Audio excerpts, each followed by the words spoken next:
भोला राम एक छोटा सा गरीब किसान था, लेकिन उसका दिल बहुत बड़ा था। एक रात उसके खेत में अचानक तेज रोशनी फैल गई।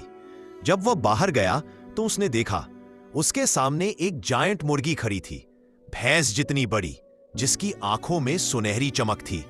मुर्गी धीरे से बोली, मैं जादुई हूं और हर पूर्णिमा की रात एक जादुई अंडा देती हूं, लेकिन इस राज को सुरक्षित रखना, वरना खतरा आ जाएगा।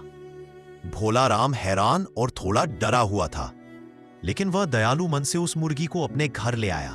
समय बीता और अगली पूर्णिमा की रात मुर्गी ने पहला जादुई अंडा दिया। अंडा जैसे सोने का बना हो और अंदर नीली घूमती रोशनी चमक रही हो।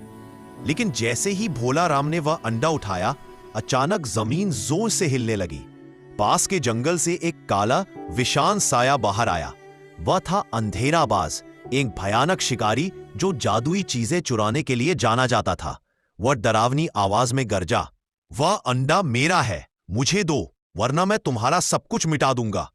भोला राम डर गया, पर तभी पीछे से जायंट मुर्गी ने अपने विशाल पंख फैलाकर जोर से चीख मारी, भागो भोला राम, यह अंडा हमारी एकमात्र शक्ति है। दोनों जंगल की ओर भागने लगे। अंधेराबाज कभी आसमान से झपट्टा मारता, कभी पेड़ों को तोड़कर रास्ता रोकता, लेकिन भोला राम और मुर्गी आगे बढ़ते रहे। अंत में मुर्गी ने जल्दी से कहा, अंडा नीचे रख दो और दूर हट जाओ। जैसे ही अंडा जमीन पर रखा गया, वो अचानक फूटकर चमकदार नीली रोशनी फैलाने लगा। वह रोशनी इतनी शक्तिशाली थी कि अंधेराबाज दर्द से चिल्लाते हुए वहीं गायब हो गया। उसके जाते ही जंगल शांत हो गया, हवा रुकी और चांद की रोशनी चारों तरफ फैल गई। जायंट मुर्गी ने राहत की सांस लेकर कहा, भोला राम, अब तुम मेरे जादू के रक्षक हो। जब तक तुम इस खेत में हो, कोई बुरा साया पास नहीं आएगा। उस दिन के बाद भोला राम का खेत जादू की तरह भरने लगा। फसलें दोगुनी उगती, पेड़ों पर फल चमकते और खेत में हमेशा एक अनोखा सुकून रहता। लेकिन असली राज, जायंट मुर्गी और उसके जादुई अंडे, दुनिया में सिर्फ भोला राम जानता था।